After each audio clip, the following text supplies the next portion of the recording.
Hi, welcome to my kitchen. I'm Kurt Jacobson, the Fast and Furious Cook, and today we're going to do hummus with Sriracha. This is a spicy form of hummus, and I want to show you how easy it is to make hummus in your home as long as you have one of these little whiz-bang units, otherwise known as a food processor. And first off, we're going to open this can of organic garbanzo beans, and I'm going to show you a trick. If you open this about 90% of the way, and then you take this part that's not opened and you point it down in your sink and let it drain, it makes a nice little drainer gizmo. Okay, now while that's draining, we're going to go ahead and get some of these ingredients ready. We're going to get this here lemon sliced and squeeze some lemon juice in our food processor.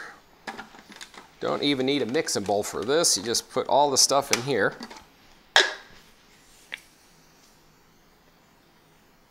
That is a big lemon. Okay, let's get that centered first. And in this goes.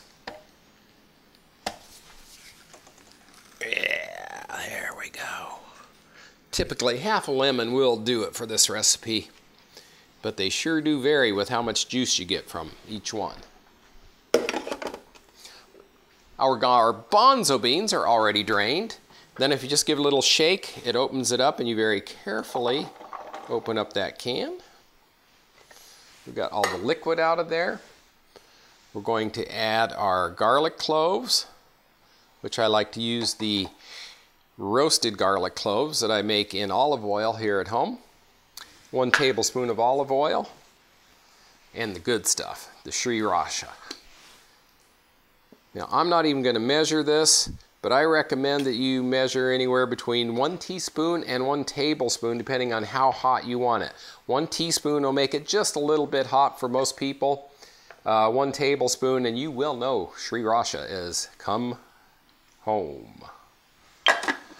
All right, that is it, and we're going to get it going. Oh, one more thing, the tahini. Now, in the first recipe I used for making homemade hummus, it said tahini was optional, but since I've been making this now for a few years, I think tahini is definitely an important part of this little dish. So I'm going to put 2 full tablespoons of this tahini in here.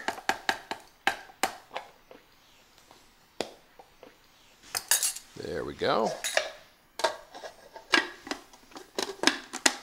And this one is pretty loud, so hang on.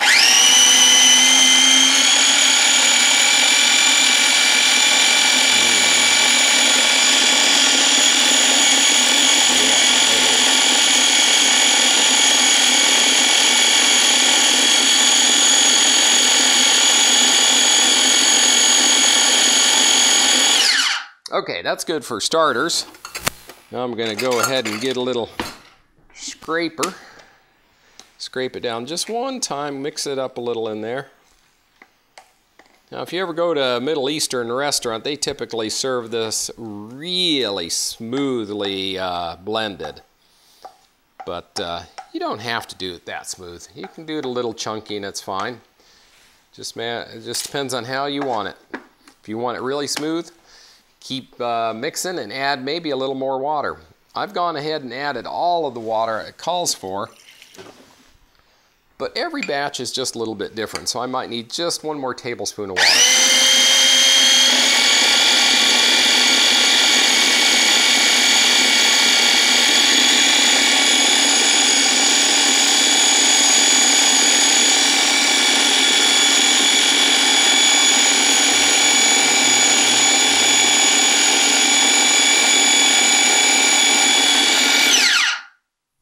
Okay, I bet you that's done, but there's only one way to find out, and that is to get a little sample. Let's see.